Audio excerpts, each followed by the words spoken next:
Assalamualaikum warahmatullahi wabarakatuh. Bismillahirrahmanirrahim. Alhamdulillahi rabbil alamin.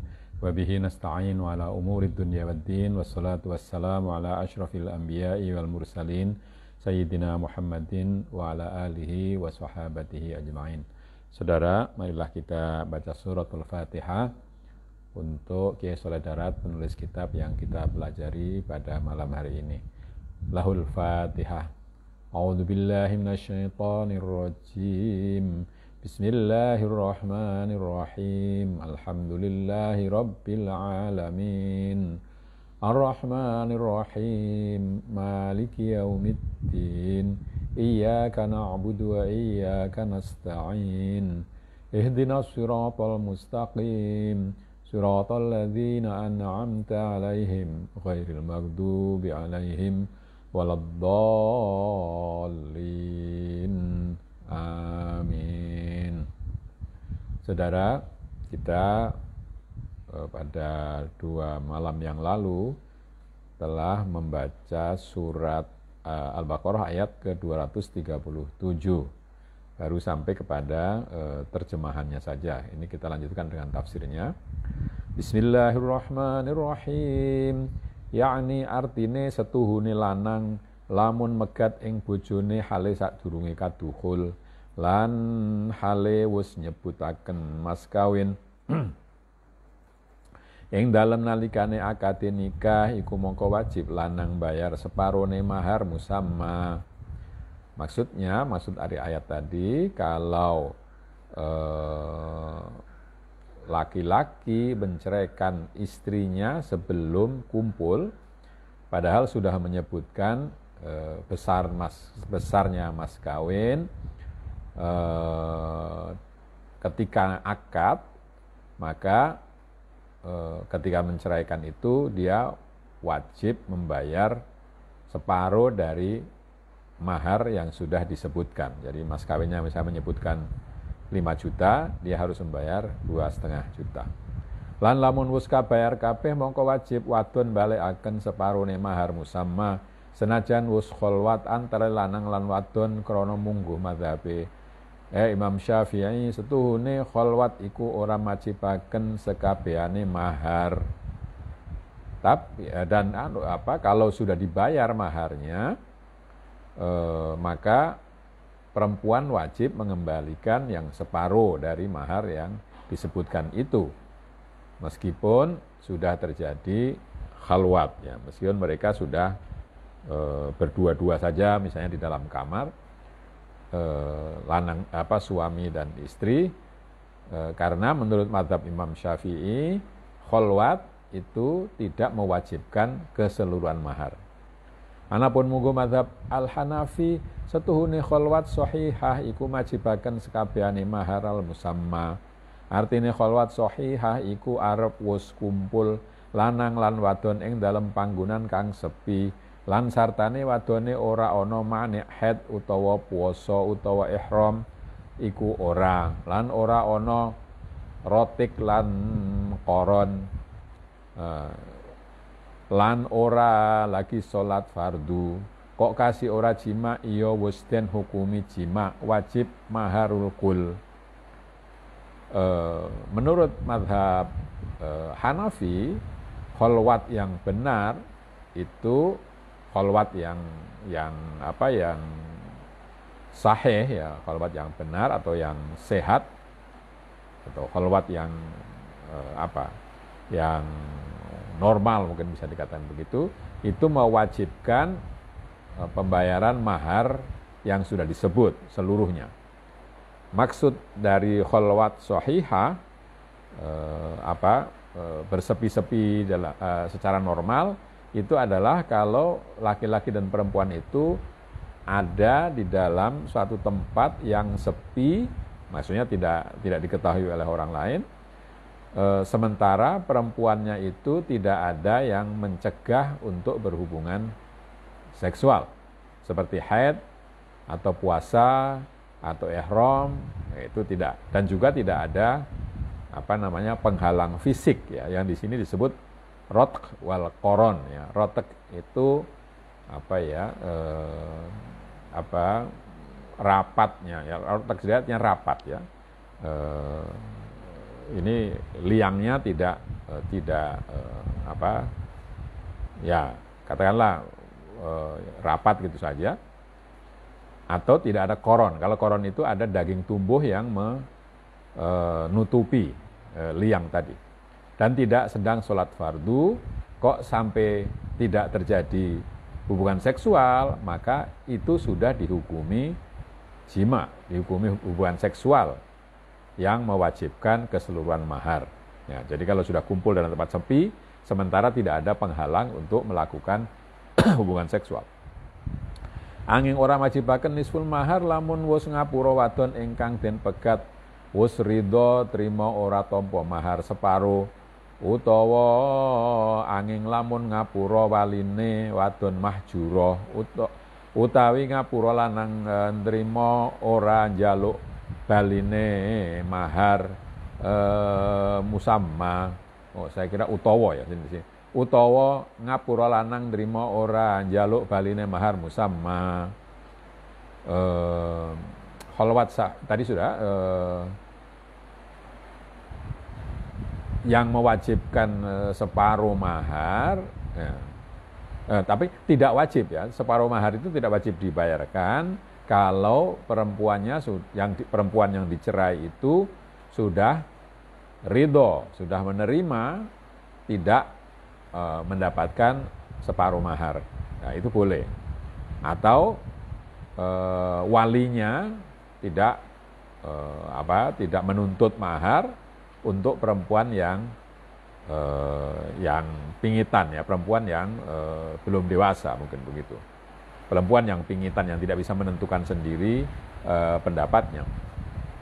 Atau yang laki-laki sudah menerima tidak meminta kembalinya mahar musamma yang sudah diberikan. Itu juga bisa. Jadi dicerai lalu sudah tidak ada lagi mahar, tidak apa-apa kalau kedua belah pihak sudah sepakat tidak ada. Kalau belum dibayar tidak usah bayar, kalau sudah dibayar tidak perlu mengembalikan. Kalau kedua belah sudah sepakat ya sudah gitu.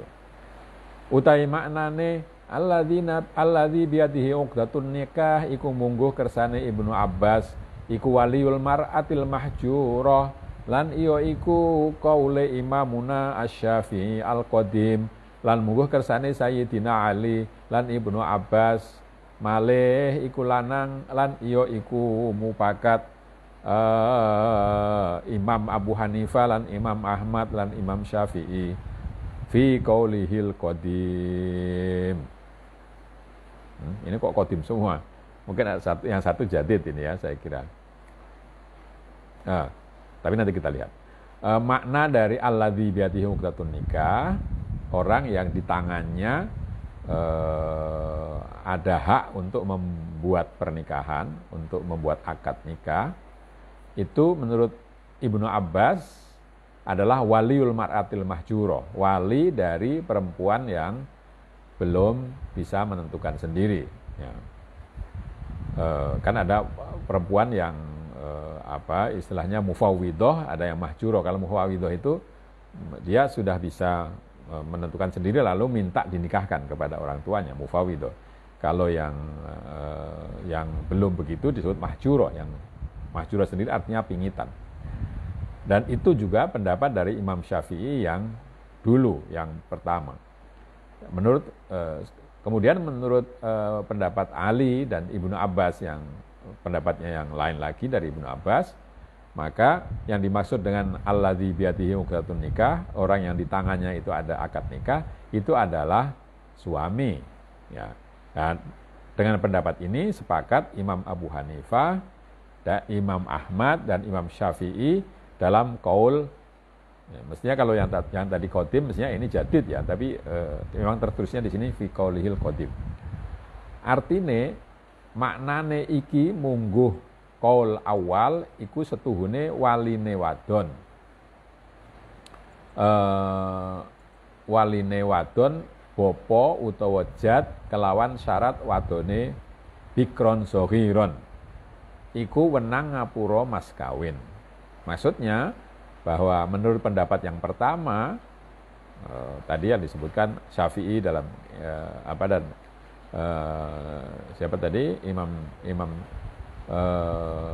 Syafi'i dalam kalam Qaul Qadim, dan Sayyidina Ali serta Sayyidina Abbas pendapat yang pertama, itu yang dimaksud adalah laki-laki.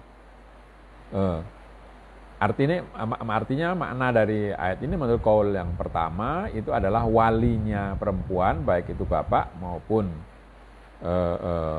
kakek, dengan syarat perempuannya itu masih perempuan yang kecil, ya, yang masih belum dewasa. Itu boleh walinya yang melepaskan mas kawin. Tegese dan lepasaken mas kawin orang jaluk marang lanange. Maksud dilepaskan itu tidak minta mas kawin separo kepada sang suami. Ora wenang liyane bapa lan jat gawe mengkono. Lan mungguh kaulsani setuhune lanang iku wenang ngapura ing mas kawin kabeh marang wadone ora njaluk baline. Selain bapak dan kakek itu tidak boleh berbuat seperti itu. Nah, sementara menurut pendapat yang kedua, sang suami yang menceraikan tadi itu boleh juga tidak meminta mas kawin kepada perempuan kalau mas kawinnya sudah diberikan. Utawi wong kang gelem ngapura lanang utawa wadon iku parek marang takwa krana wong kang sempurna ngakale iku lali awake lan lali ing fadhole Allah. Mongko dadi tega tinggal mahar. Innallaha bima ta'maluna basir. Kalau mau memaafkan, artinya tidak meminta mahar atau tidak meminta mahar yang sudah diberikan, atau kalau perempuan tidak meminta separuh mahar yang sudah disebut, maka itu lebih dekat kepada takwa Allah. Karena barang siapa yang sempurna akalnya, itu akan lupa akan kepentingannya sendiri dan tidak lupa kepada fadlullah, kepada anugerah Allah. Dengan demikian, lalu dia mudah saja melupakan maharnya itu. Sesungguhnya Allah itu maha mengetahui, maha melihat apa yang kalian lakukan. Jadi kalau mahar sudah diberikan, ya sudahlah gitu kan, ya begitu. Itu karena mengingat itu kan fadl Allah. Tapi orang melupakan itu hak saya itu tadi dilupakan. Kalau orang itu sempurna akalnya. Makna al-isyari. Yang dalam pangantikan ila junaha alaikum min talaqtumun nisa ila qaulihi bima ta'maluna basir. Iku ayat aweh isyarat setuhune megat makhluk saking sanak raket utawa ayal krana arah maslahat dunyawiyah iku ora dadi duraka ora. Mongko semono uga lamun megat sira krana arah maslahat ukhrawiyah diniyah balik dan perintahaken pegatan antarane azwaj lan ayal krana arah ziarah Baitullahil Haram. Dalam firman mulai dari tidak durhaka atas kalian ketika kalian menceraikan perempuan sampai dengan akhir ayat bima ta'maluna basir. Allah itu maha mengetahui, maha melihat apa yang kalian lakukan. Itu memberikan isyarat bahwa berpisahnya makhluk atau manusia dari kerabat dekat atau dari sanak batih, keluarga dekat, itu keluarga inti ya, maksudnya iyal itu. Keluarga inti karena atau demi masalah duniawiyah itu tidak apa-apa. Jadi pisah dengan kerabat dekat atau bahkan dengan keluarga inti itu tidak apa-apa. Kalau ada kepentingan di sini duniawiyah. Demikian juga kalau kalian bercerai dengan itu semua kerabat atau keluarga inti Kalau untuk keperluan duniawi ya lebih lagi ya boleh. Bahkan diperintahkan perpisahan antara suami istri dan dengan keluarga inti kalau untuk misalnya untuk naik haji. Nah itu kalau baru punya satu biaya untuk satu orang ya pisah, itu tidak mengapa. Semono uga to arah ziaratullah mongko wajibe ing atase wong kang arep ziaratullah, ziarah Allahul Haram, ziarah mungkin Baitillahil Haram, iku arep tinggal sanak ahli lan tinggal omah lan tinggal sobat. Lan wajibe wong kang arep ziaratullah iku mongko arep mufaraqatul arwah wal abdan, da nafsaka wa ta'al qulillahu thumma dharhum. Demikian juga kalau mau ziarah kepada Allah. Tadi ziarat Baitullah, sekarang ziarah kepada Allah. Maka wajib bagi orang yang mau ziarah Allah ya, itu meninggalkan sanak keluarga, meninggalkan rumah, meninggalkan sahabat. Wajib orang yang berziarah kepada Allah itu kalau tadi ziarah Baitullah itu wajib meninggalkan keluarga dan seterusnya. Kalau ziarah Allah itu wajib meninggalkan roh dan badan. Ya. Tak nafsaka wa ta'al. Tinggalkanlah dirimu dan marilah menuju kepada Allah. Katakanlah Allah dan tinggalkan mereka. Qaluhu wa mati'uhunna iku aweh isyarat setuhune wong kang ahlil iradah lan ahlu talib ilallah iku lamuno duweni arto bongko becik wehno sanak kerabat, wehno sanak kerabate supaya dadi enteng oleh tolabul hak lan supaya ilang manise arto sabab krasa paite firaq. Firman wa mati'uhunna, berikanlah kesenangan kepada mereka, hadiah. Itu memberikan pengertian bahwa orang yang ahlul iradah, yang punya kemauan kuat untuk bertemu dengan Allah dan juga ahli mencari jalan ke Allah, itu kalau mempunyai harta maka sebaiknya diberikan kepada sanak kerabatnya agar menjadi ringan pencarian jalannya mencari Allah, mencari kebenaran, dan supaya hilang manisnya harta karena terasa pahitnya perpisahan. Mongko setuhune nyapih barang kang wis kulino iku angel-angele pagawean. Mongko pamakene arta iku apa qadar pareke lan adohe saking kerabate.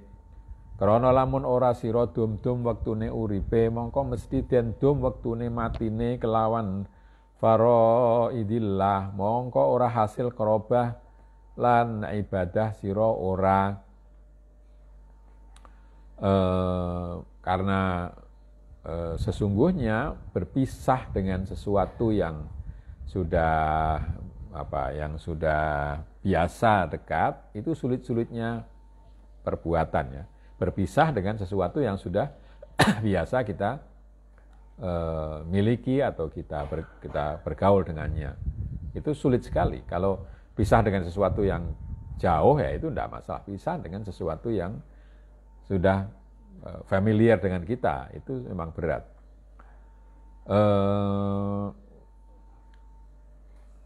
Karena itu maka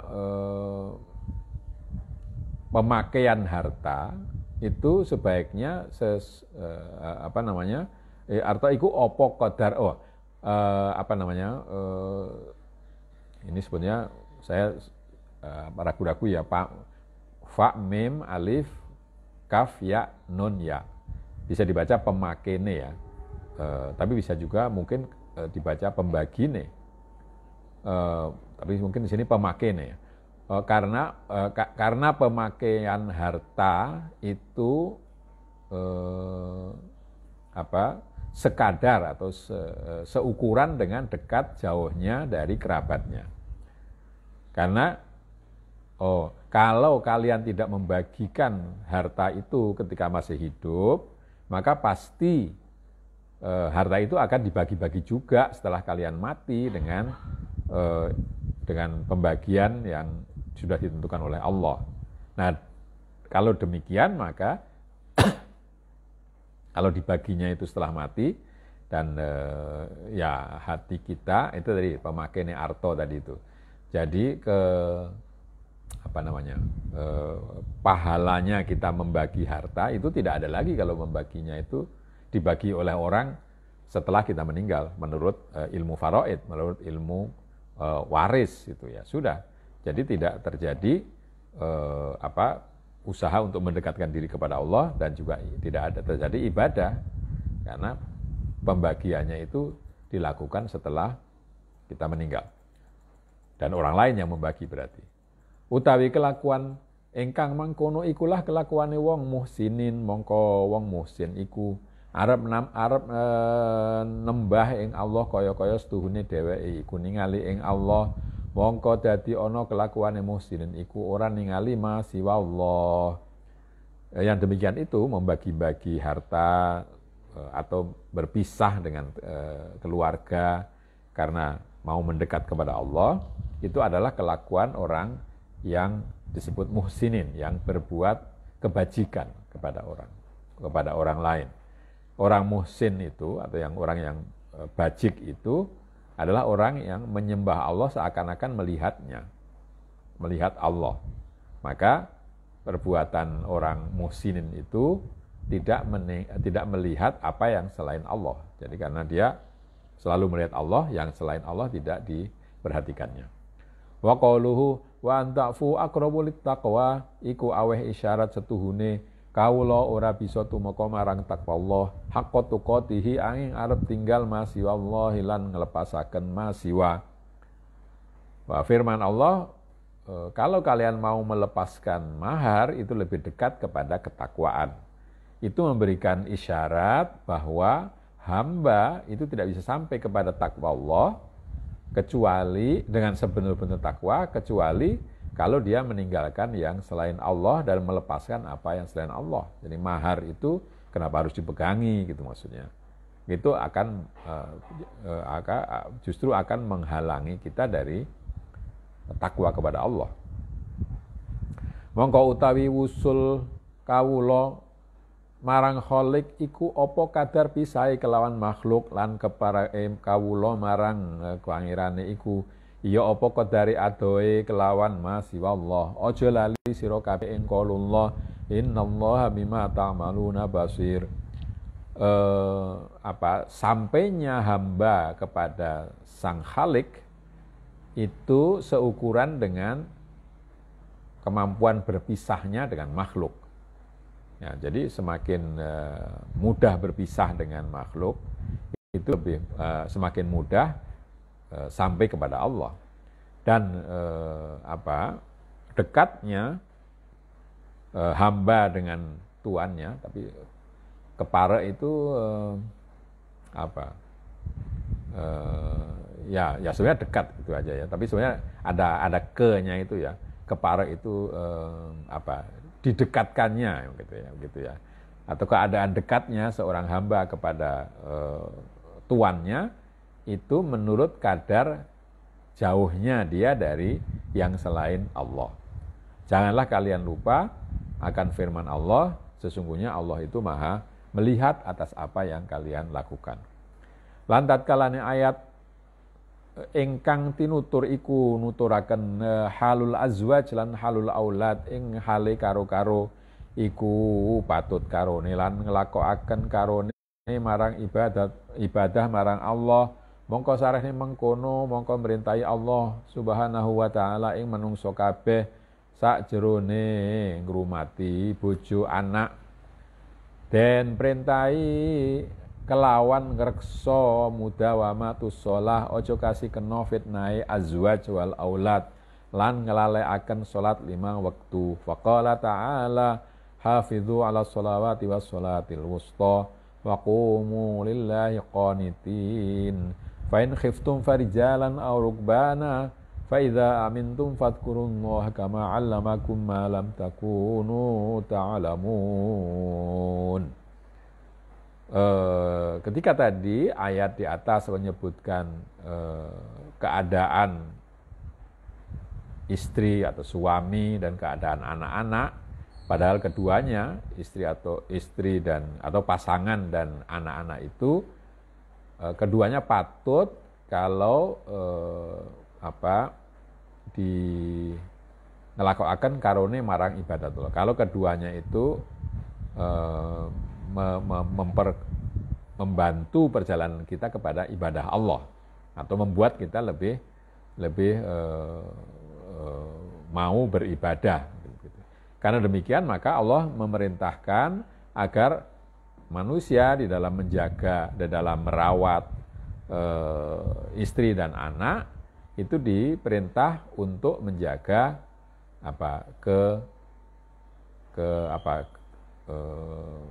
menjaga kontinuitas sholat, mudawamatus sholat, menjaga kontinuitas sholat, jangan sampai terkena fitnah pasangannya dan anaknya sehingga lupa sholat 5 waktu. Maka Allah berfirman, yang tadi sudah saya bacakan terjemahannya, lan padha nglanggengno sira kabeh ing atase ngreksa salat 5 wektu kelawan arep anekani ing salat ing dalam waktune lan serta sampurna rukune lan syarate lan adabe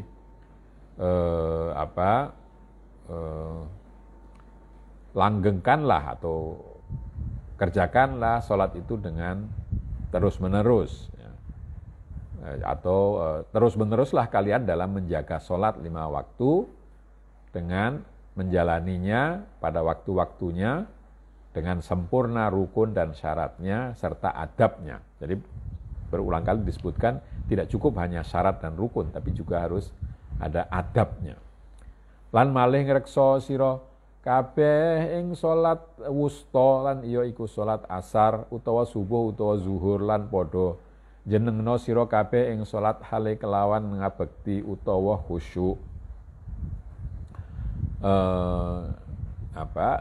Dan juga jagalah salat yang ada di tengah. Nah, ini ada khilaf ya, ada perbedaan pendapat. Di sini dikatakan salat yang di tengah itu asar atau subuh atau zuhur. Dan dirikanlah salat kalian itu dengan penuh pengabdian kepada Allah serta khusyuk, ketenangan hati ya. Maka lamun wedi sira kabeh saking satrunira lan mungsuhira utawa wedi saking satogala mongko padha salata sira kabeh kelawan lumaku utawa kelawan nunggang. Tegese salata sira kabeh apa sak kuwasanira. Padha uga madhep kiblat utawa ora madhep kiblat lan awaya isyarat kelawan rukuk lan sujud. Tadi dirikanlah salat itu dengan khusyuk tadi. Dan kalau kalian takut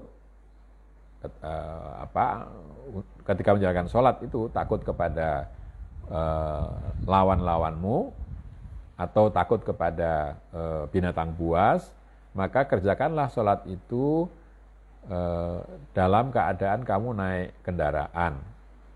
Atau maksudnya salat itu kerjakanlah semampu atau semampu keadaan yang kalian mampu. Apakah itu dengan menghadap kiblat atau tidak menghadap kiblat, dan berikanlah isyarat dengan ketika rukuk dan sujud. Jadi tidak harus sujud, isyarat itu cukup. Lantat kalane wis aman sira kabeh saking perkara ingkang kinaweden, mongko padha zikira sira kabeh ing Allah, tegese padha salata sira kabeh kaya barang kang wis meruhaken Allah taala ing sira kabeh ing barang kang ora padha weruh sira kabeh sadurunge den paringi weruh dene Allah saking pira-pira fardune salat lan pira-pira hukuku salat lan adabus shalah. Dan kalau sudah aman kalian semua dari hal-hal yang ditakuti tadi, maka ingatlah Allah Maksudnya, sholatlah kalian sebagaimana yang sudah diajarkan oleh Allah sebelumnya. Ya ini fardunya apa, hak-hak sholatnya apa, dan adabnya sholat apa. Maksudnya kalau sudah tidak takut lagi ya sholatlah dengan sikap sempurna. Sholatlah sesuai dengan syarat rukunnya dan dengan adabnya sekalian.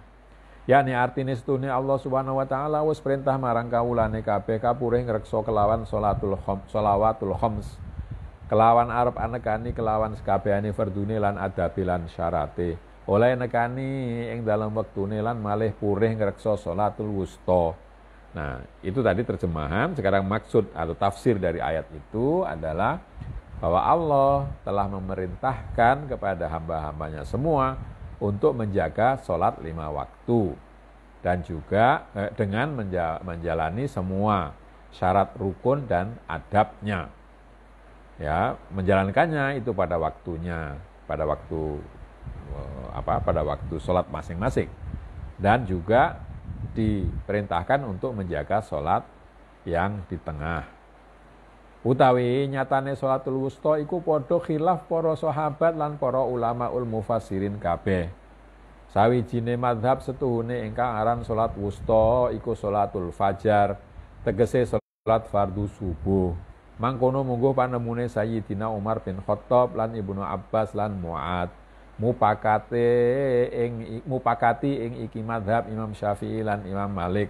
Krana setune sholat subuh iku tumiba ing tengah-tengah burine sholat loro kang kena den jamak karone lan iya iku sholat maghrib isya lan ngarepe bakal ana sholat loro malih kang kena den jamak karone lan iya iku sholat duhur lan asar.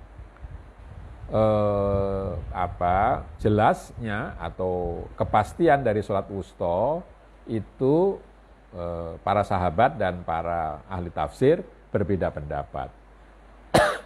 Satu pendapat mengatakan bahwa sholat wusta itu, sholat tengah itu adalah sholat subuh, sholat fajar, yaitu sholat subuh.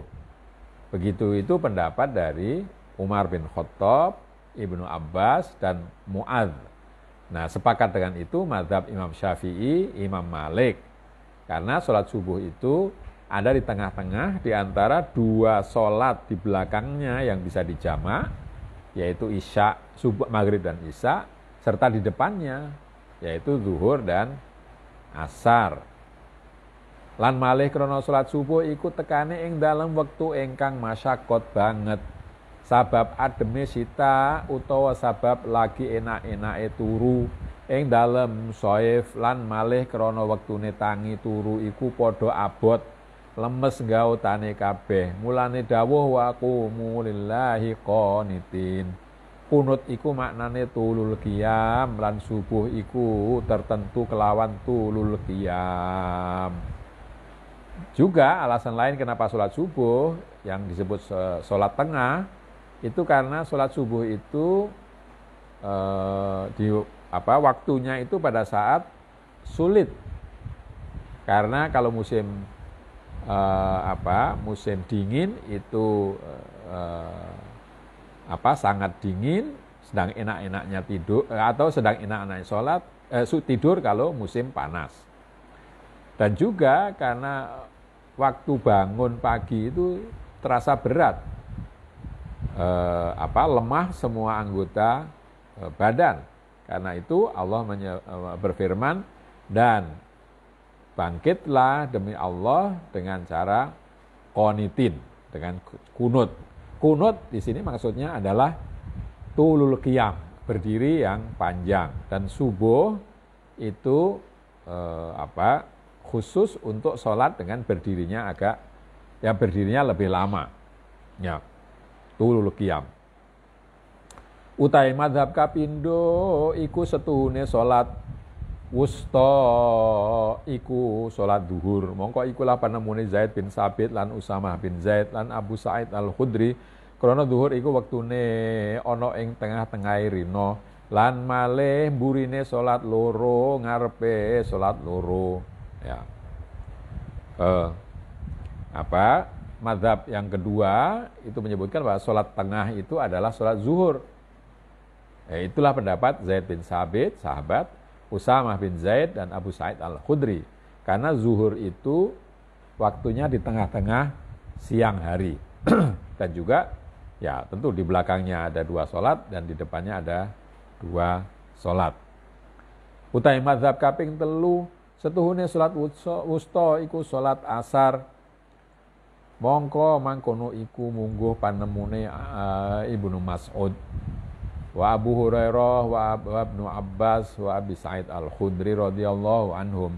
Mupakati kersane Imam Abu Hanifah wa Ahmad al-Hambali lan Imamuna Asy-Syafi'i ya muwafiqin krana pangandikane Kanjeng Nabi sagoluna anis sholatil wusta sholatul asri lan krana malih salat asar iku wektune ana ing dalem ketungkule menungso kabeh kelawan pangupa jiwane mongko dadi perintah Allah Ta'ala kelawan kapurih ngreksa lan malih ngarepe asar iku salat loro kang bangsa lail karone lan iya iku maghrib lan isya lan burine iku salat loro antarane lail lan nahar lan iya iku subuh lan zuhur. Mazhab yang ketiga itu mengatakan bahwa sholat tengah itu adalah sholat asar. Demikian itu pendapat Ibnu Mas'ud, Abu Hurairah, Ibnu Abbas, Abu Sa'id al-Khudri. Dan sepakat dengan itu Imam Abu Hanifah, Ahmad bin Hambal, dan Imam Syafi'i. Karena sabda Nabi sagoluna anis sholat anis sholatil wusta sholatul asri. Ini agak sulit diterjemahkan dari segi tata bahasa ya, tapi mungkin maksudnya adalah bahwa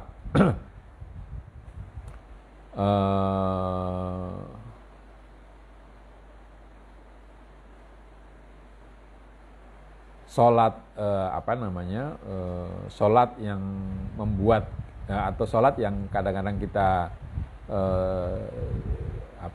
lalai itu adalah sholat tengah, yaitu sholat asar. Dan karena sholat asar itu waktunya ada pada saat manusia sedang sibuk-sibuknya mencari penghidupan, sedang bekerja. Maka jadi Allah memerintahkan agar menjaganya supaya tidak lalai. Dan juga di depan sholat asar itu ada sholat 2 yang malam, maghrib dan isya, serta di belakangnya ada sholat 2, ada 2 sholat di antara malam dan siang, yaitu sholat subuh dan sholat zuhur. Lan mazhab kaping 4 setuhune sholat wusta iku sholat maghrib. Utai mazhab kaping 5 iku setuhune salat wusta iku salat isya. Mazhab kelima mengatakan itu salat wusta itu adalah salat maghrib, sedangkan yang kelima mazhab yang kelima mengatakan bahwa salat wusta itu adalah salat isya. Ya. Jadi ini agak panjang. Jadi kita sampaikan di sini dulu. Masih ada mazhab yang keenam serta pendapat dari Imam Rabi', salah seorang tokoh yang berwibawa di dalam agama. Untuk kali ini sampai di sini, marilah kita akhiri dengan membaca hamdalah. Alhamdulillahirabbil alamin. Kurang lebihnya saya minta maaf. Akhirul kalam. Wassalamualaikum warahmatullahi wabarakatuh.